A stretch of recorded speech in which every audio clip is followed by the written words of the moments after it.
you're pretty happy. Yeah, same thing. I talk to these guys all the time. I want to meet new people. Nice to meet you. Nice to meet you. Okay, so I'll just...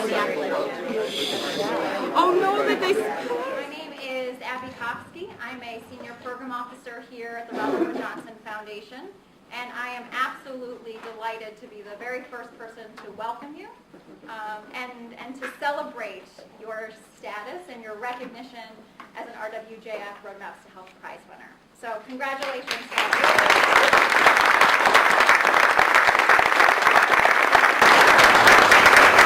I am really excited. The last thing I did yesterday was walk through the atrium and see all of your banners hanging on the stage ready for you. And then the first thing this morning I drove in, and next to the flag of the United States of America is a banner about your great work. You will be able to be beacons for the nation on how we can create a culture of health. And so I am really delighted to be able to get to know all of you. Share information. It's great learning what everyone else is doing and not reinvent that wheel. Exactly. Learn and adopt what others are doing and sort of build it that way.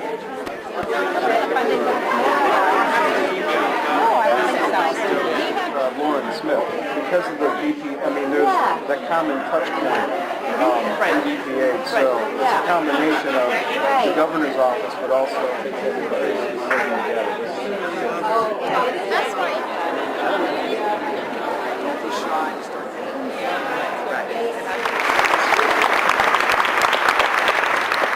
Okay, thank you, Joe, and good afternoon and welcome.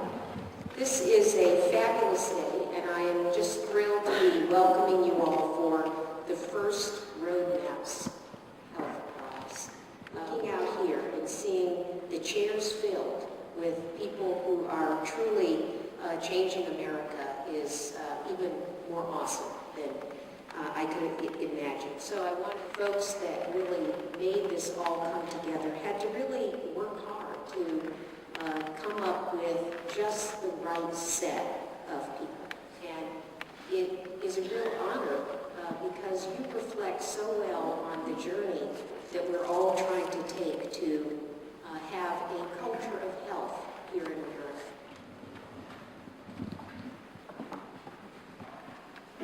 The Let's Talk campaign is a series of innovative...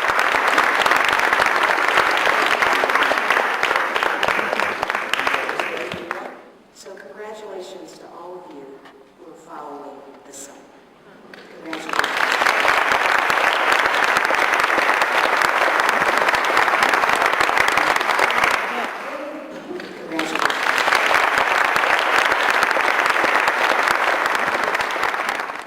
So this is a surprise and very much appreciated, Lisa. I can't tell you how much.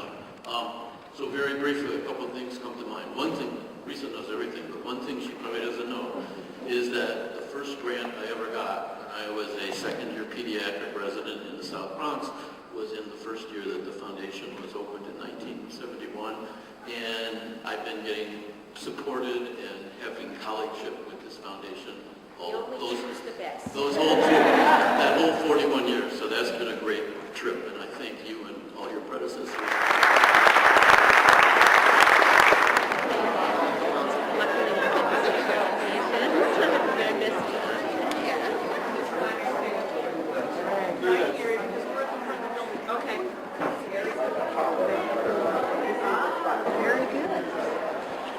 Sitting up here.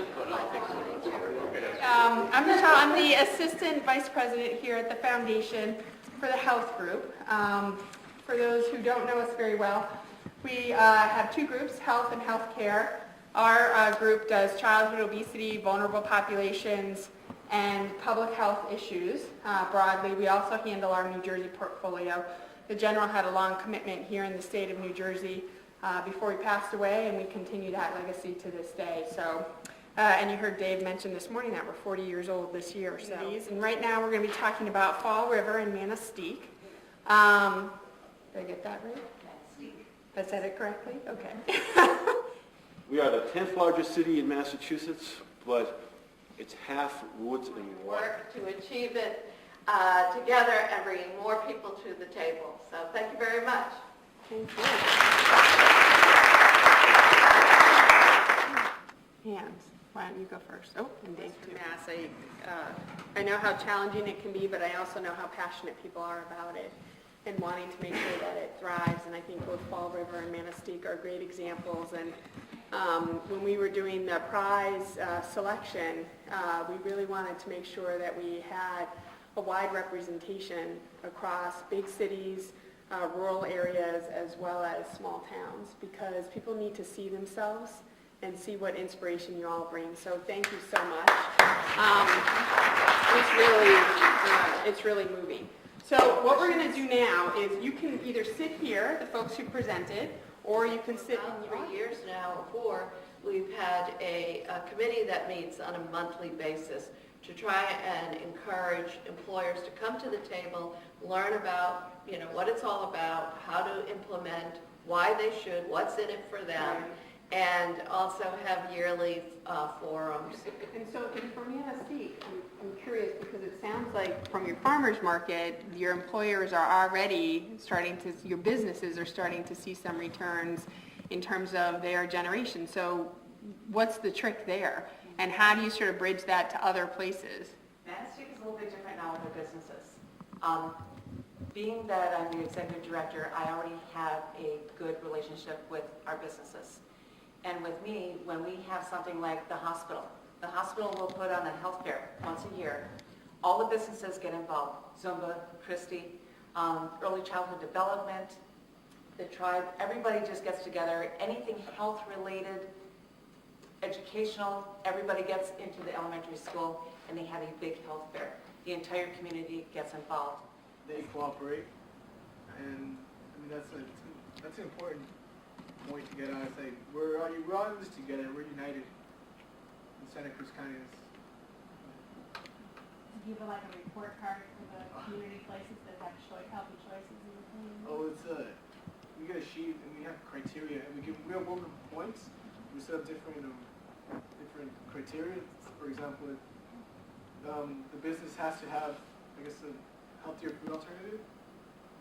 For every meal they have, say for a burger, they have to have a salad, for example. So we award them points, so we accumulate them. So you have to reach a certain amount of points in order for them to open up a new business. For New Orleans, it grew organically, and I have to say, I was one of them. We have all these people knocking at our door that want inside, and we have a strategy. We have a blueprint. We know where we're going. It wasn't quite that dramatic, but it was a shift for the whole community here. So it's never perfect. I mean, I'm sure you could find a few people in town who would say we closed the door before we should have.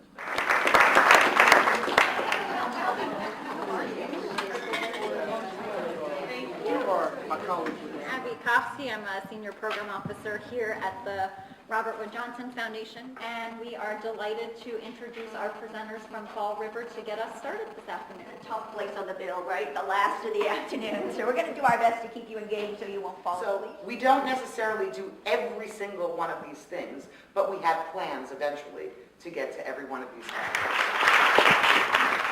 I've never seen collaboration like we have in Fall River. And we talk about it all the time. What makes it happen? And I think part of it is that, as Marcia said, we are so mission driven. We have this community view of what could really be. And we really believe in our hearts that that's going to happen.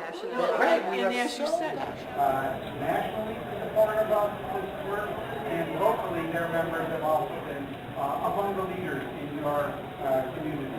And for us, that's what we really see as the heart and soul of it. So we are pleased and proud of all of you as winners. We're also going to learn from you, and we hope the rest of the nation will. So you have come away in your work to win this award for you and for us. You're in the vanguard, the beginning of what we hope will be a change around the nation. We know our nation needs it. We know that we can't continue on the path that we are in our runaway health care costs. So we know that health begins and is nurtured and protected and preserved where people live, learn, work, and play in our community. And that's what you are about for. So this is an exciting time for the foundation. We're really pleased that you're here. It was a great event today, and we're really pleased that you're going to be working with us in the future. So with that, a toast to all of you.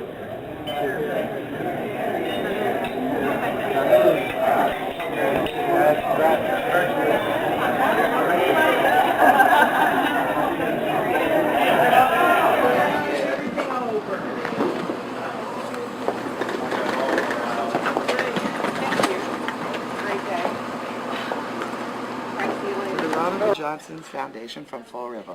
What an experience. You made us feel like rock stars and validated all our hard work. We look forward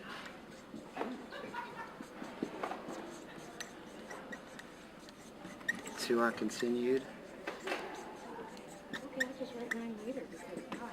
work together.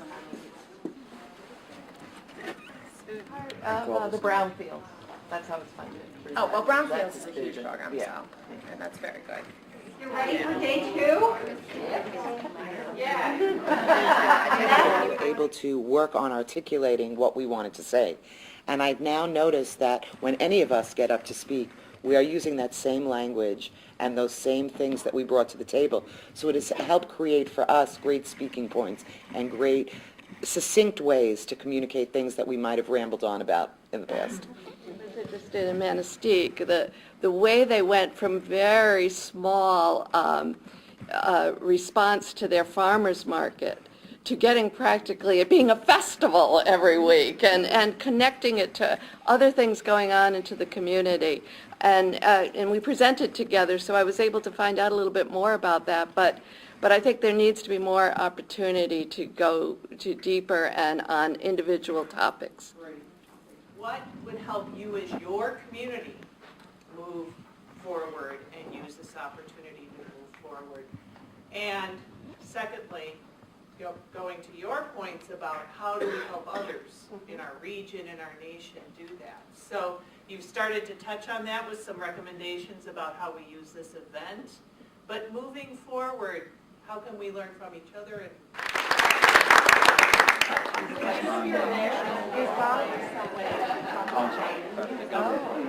City government, but also regional and state government to apply resources so that as highways are being reconstructed, they're constructed as complete streets, that bicycle paths and parks that have needed renovation we're now funded for.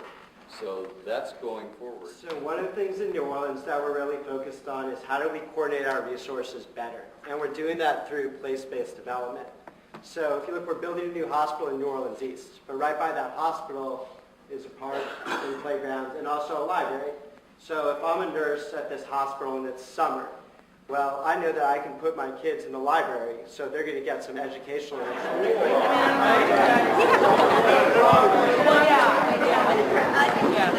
Yeah, we're on the...